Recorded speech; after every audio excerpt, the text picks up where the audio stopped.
বান্দরবান আপাতত আমার বাকেট লিস্টে ছিলই না। আমি ভয় পেতাম পাহাড় নিয়ে নানা শঙ্কা, অস্থিতিশীলতা, উঁচু পাহাড়ে ওঠা এবং পাহাড়ি চোখকে।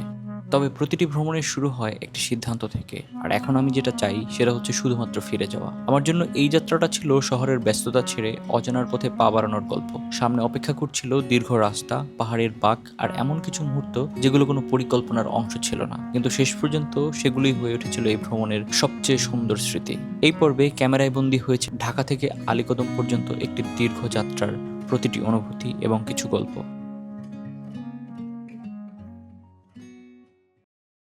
হেই, আমি শোভন, একজন দেউলিয়া অর্থনীতিবিদ। আমি চলছি সংস্কৃতি, প্রকৃতি এবং সভ্যতার ডাকে। আমি ঘুরে বেড়াবো দেশের নানা প্রান্তে, আর সেই প্রতিটি মুহূর্তের সারাংশ তুলে ধরবো এই ইউটিউব চ্যানেলে। 10,000 সাবস্ক্রাইবার, আমি হব একজন full time traveller. So subscribe. আজকে আমার আইএলটিএস পরীক্ষা ছিল এবং আজকে দুপুরে আমি পরীক্ষাটা দেওয়ার পরে এখন রাতে আমার থাকার কথা ছিল, আমার বেডে ঘুমিয়ে থাকার কথা ছিল, কারণ আমি গত রাতেও পুরো রাত ঘুমাই নাই এবং না ঘুমিয়ে আমি এক্সাম দিয়েছি। অ্যান্ড গেস হোয়াট, যে আমি কি ডিসাইড করছি, আমি পরীক্ষা দেওয়ার পরপরই আজকে সন্ধ্যায় আমার একটা ফ্রেন্ড গ্রুপের সাথে I would be happy if you come to the frame. Okay hi everyone. তো আমার ফ্রেন্ড গ্রুপের সাথে আমি যাচ্ছি বান্দরবানে। Thanchi let's go Bandarban rocks. Economics rocks উচিত না? ওকে বলবো economics rocks. Economics rocks, economics rocks, ইকোনাইন রক্স, ইকোনাইন ইয়েস। ওকে। ঢাকার সায়দাবাদ দেশের দক্ষিণ পূর্বাঞ্চলের অসংখ্য যাত্রার এক পরিচিত সূচনা বিন্দু। এখান থেকে প্রতিদিন ছেড়ে যায় আলীকদমগামী বিভিন্ন বাস। আমরাও বেছে নিলাম বহুদিনের পরিচিত একটি নাম, হানিফ পরিবহন। টিকিট হাতে নিয়ে অপেক্ষার প্রতিটি মুহূর্ত যেন একটু একটু করে বাড়িয়ে দিচ্ছিল উত্তেজনা। কারো চোখে ছিল নতুন এক জায়গা আবিষ্কারের স্বপ্ন, কারো মনে অজানা পথের কৌতূহল। তবে আমাদের সবার অনুভূতি ছিল একটাই, যত দ্রুত সম্ভব পাহাড়ের কাছে পৌঁছে যাওয়ার তীব্র আকাঙ্ক্ষা। আই গেস 7-8 ঘন্টার একটা জার্নি হবে। সো সেইখানে এখন একটা ব্রেক পাইলাম বাসে।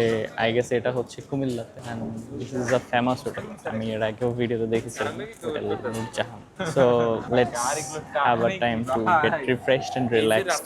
হোটেল নূরজাহান একটা স্ট্যান্ডার্ড মেনটেন করে, গোছানো, গ্রিন প্ল্যান্টস দিয়ে সাজানো পরিচ্ছন্ন একটা রেস্তোরাঁ, যেখানে হাত মুখ ধুয়ে ফ্রেশ হয়ে কুমিল্লার দধি ট্রাই করে ছোট্ট একটা রিভিউ দিয়ে নিলাম। দধিটা খুবই ভালো ছিল, অ্যান্ড হোটেল নূরজাহান আমাকে দধিটা দিয়ে ইমপ্রেস করলো। আই মিন বগুড়ার দধির মতো যে খুব পিওর অনেক পিওর একটা দধি হবে সেটা এক্সপেক্ট করি নাই, but still it's delicious and I'd love to have this again. So thanks hotel Noorjahan for this yoghurt. Basically এখানে আরও কিছু দোকান আছে যেখান থেকে আপনি কিছু কিনতে পারবেন, মানে কিছু চকলেট, কিছু খাবার, স্ন্যাক্স, অ্যান্ড আমি কিছু শ্যাম্পু অ্যান্ড সাবান কিনে নিয়েছি, যেটা হচ্ছে যে পরে কাজে লাগবে। কি কিনছো? পাহাড়ে এগুলো খুবই প্রয়োজন হতে যাচ্ছে। বহুত জরুরত পড়ে গিয়ে ইসকা। সো এখন এখান থেকে আমরা চলে যাব, বাট আরেকটা জিনিস, যে জিনিসটা আপনার হচ্ছে যে প্রয়োজন পড়বে, সেটা হচ্ছে যে আপনার সাথে আইডেন্টিফিকেশন রাখতে হবে। আপনার এনআইডি কার্ডের ফটোকপি, স্টুডেন্ট আইডি কার্ড এবং এনি কাইন্ড অফ ডকুমেন্টস যেটা আপনার প্রয়োজন হতে পারে, মানে বেসিক ডকুমেন্টস, কিছু basic medicine like paracetamol type বা গ্যাসের ওষুধ, এই যে সবাই কাগজপত্র নিয়ে ব্যস্ত। এখন ও মা গো, অ্যাটেস্টেড করে নিয়ে আসছে কাগজপত্র। ইন্টারেস্টিং। সো সামনে হয়তো কোনো চেক আছে। সো আমাদেরকে হচ্ছে যে আমাদের আইডেন্টিফিকেশন ডকুমেন্ট আছে, এটার পিছনে মোবাইল নাম্বার, গার্জিয়ান নাম, মোবাইল নাম্বার, এভরিথিং এন্ট্রি করতে হবে। সিমস ইন্টারেস্টিং, মানে নিজের দেশের ভিতরে ঘুরতে গিয়েও ইমিগ্রেশনের মতো ফিল হচ্ছে। This is hilarious. রাতের অন্ধকার ধীরে ধীরে সরে যাচ্ছিল, দিগন্তে ফুটে উঠছিল ভোরের প্রথম আলো, আর তার সঙ্গে একে একে দৃশ্যমান হচ্ছিল পার্বত্য চট্টগ্রামের সবুজ পাহাড়গুলো। ভূতাত্ত্বিকদের মতে কোটি কোটি বছর আগে, মূলত টারশিয়ারি যুগে, নদী ও সমুদ্রে জমে থাকা অবক্ষেপিত শিলাস্তর ভূত্বকের প্রচণ্ড চাপে ভাঁজ খেয়ে তৈরি করেছে এই পাহাড় শ্রেণী। আজও সেই প্রাকৃতিক ইতিহাস যেন প্রতিটি পাহাড়ের ঢালে নীরবে লেখা আছে। পথের দুপাশে ছড়িয়ে থাকা ছোট ছোট টিলাগুলোও ছিল সমান আকর্ষণীয়। কোথাও ঘন বাঁশঝাড়, কোথাও গর্জন ও গামারির সারি, আবার কোথাও কোথাও সেগুনের সবুজ ছায়া। সব মিলিয়ে প্রকৃতি যেন ধীরে ধীরে আমাদের স্বাগত জানাচ্ছিল। প্রতিটি কিলোমিটার পেরোনোর সঙ্গে সঙ্গে অনুভব করছিলাম আমরা আর সমতলে নেই, আমরা ধীরে ধীরে প্রবেশ করছি বাংলাদেশের সবচেয়ে বৈচিত্র্যময় পাহাড়ি ভূখণ্ডের এক নতুন জগতে।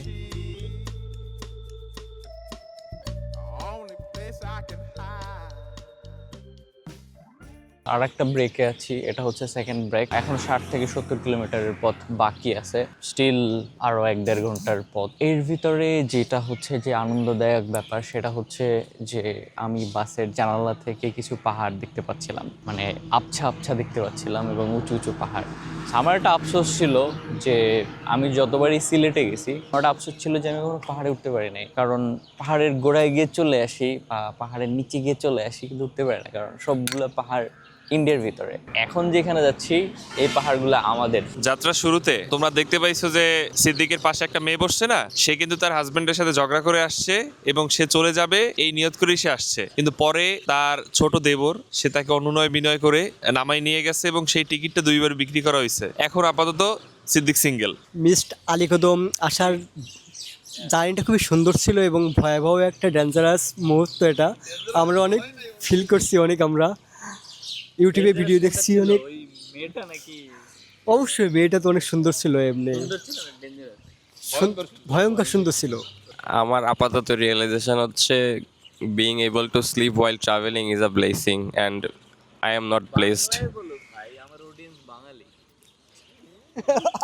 এর ট্রান্সলেশন হচ্ছে ট্রাভেলের করার সময় ঘুমানোটা একটা আশীর্বাদ এবং এই আশীর্বাদটা আমি পুষ্ট না, এটাই বুঝলাম। ঠিক আছে, I will put subtitles.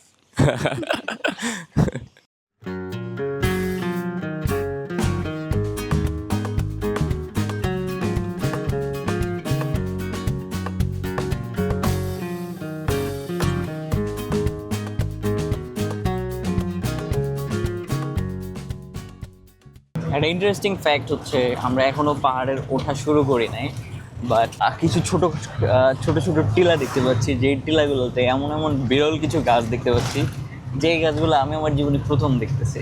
And আকর্ষণীয় যে ব্যাপারটা হচ্ছে সেটা হচ্ছে যে গাছের ডালপালাগুলো এমনভাবে ছড়িয়ে থাকে, it looks like a different tree, মানে যেটা সাধারণত অন্যান্য এলাকায় দেখা যায় না। আমার এলাকায় তো নাই, মানে সমতলে এই ধরনের গাছ খুব কম দেখা যায়। অবশেষে পেছনে ফেলে এসেছি শহরের ব্যস্ততা, কংক্রিটের দালান, যানজট আর হর্নের শব্দ যেন ধীরে ধীরে মিলিয়ে গেল দূরে। আর ঠিক সেই মুহূর্ত থেকেই শুরু হলো এক সম্পূর্ণ ভিন্ন পৃথিবীর গল্প।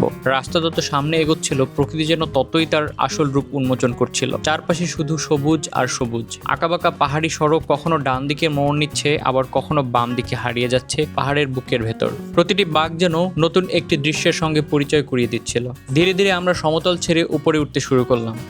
জানালার বাইরে তাকিয়ে মনে হচ্ছিল প্রতিটি মুহূর্তে আমরা যেন আরও একটু করে মেঘের কাছাকাছি চলে যাচ্ছি। পাহাড়ের ঢাল জুড়ে ছড়িয়ে থাকা ঘন সবুজে চোখ আটকে যাচ্ছিল বারবার। কোথাও গর্জন, কোথাও বাঁশঝাড়, কোথাও আবার প্রাকৃতিক চিরসবুজ বন। প্রকৃতি যেন নিজের রঙের প্যালেট উজাড় করে দিয়েছে এই ভূখণ্ডে। হঠাৎ হঠাৎ সেই সবুজের মাঝেই চোখে পড়ছিল ছোট ছোট কিছু ঘর। দূর থেকে দেখে মনে হচ্ছিল যেন পাহাড়ের কোলেই কেউ খুব যত্ন করে সাজিয়ে রেখেছে সেগুলো।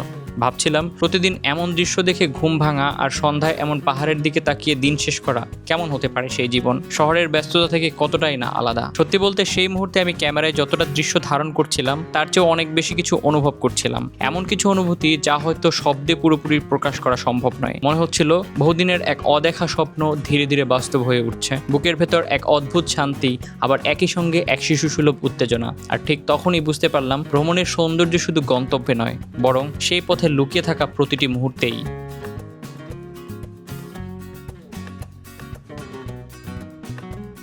ওকে, অ্যাট লাস্ট পাহাড়ের আঁকাবাঁকা উঁচু নিচু রাস্তা এবং সবুজের সমারোহ পেরিয়ে আমরা আলীকদম এসে পৌঁছেছি এবং আমাদের ব্রেকফাস্টের সময় হয়ে গেছে এবং হচ্ছে আমরা এখন এখানে খাবার খেয়ে নেক্সট আমাদের যে অ্যাক্টিভিটি আছে সেগুলো করব।